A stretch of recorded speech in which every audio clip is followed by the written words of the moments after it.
तो कहा कि डिजिटल बढ़ाओ ना, हमें किसानों को डिजिटल कैंपेन से जोड़ दो, हमारा गन्ने का भुगतान दूसरी भुगतान भी आप डिजिटल से कर दो। कौन सी टेक्नोलॉजी आप डिजिटल से दोगे किसानों को? भाई हमारा भुगतान भी जोड़ दो ना आप उसी से, डिजिटल से ही, डिजिटल प्लेटफॉर्म से आप बढ़ाओ।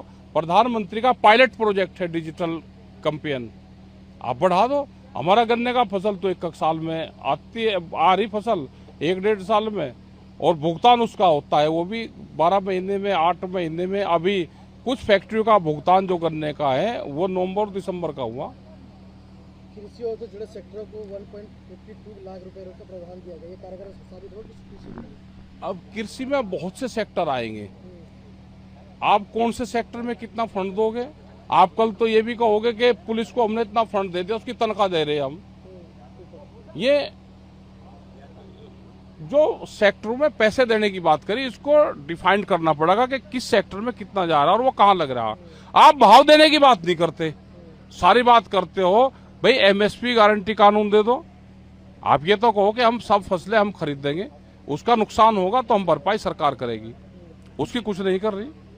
अभी बाढ़ आई, पूरा हमारा उत्तर प्रदेश और बिहार, बहुत हिस्से बाढ़ से प्रभावित हुए।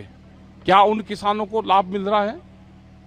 नुकसान की कोई भरपाई हो रही है? वो नहीं हो पा रही है। सरकार 32 फसलों के लिए 109 किस्में की लॉन्च करेगी। नई किस्में लेकर आ रही, जिस तरह से क्लाइमेट चेंज हो रहा है वो उनका ठीक है कि उस तरह की फसलें सरकारें लेकर आ रही है, लेकिन उसमें जेनेटिकली मॉडिफाइड सीड नहीं होनी चाहिए, जीएम सीड उसमें नहीं होने चाहिए। फसलें तो हमारे वैज्ञानिक है जो रिसर्च सेंटर है, क्या उसको फंड लोकेट किया है? उस पर कितना फंड जाएगा? उसके धीरे धीरे फंड काट रहे हैं ये सारे। क्या बाहर से किस्म लेके यहाँ पाएंगे? क्या वे हार्मफुल तो नहीं है? क्या वे मानव शरीर के लिए हानिकारक तो नहीं है?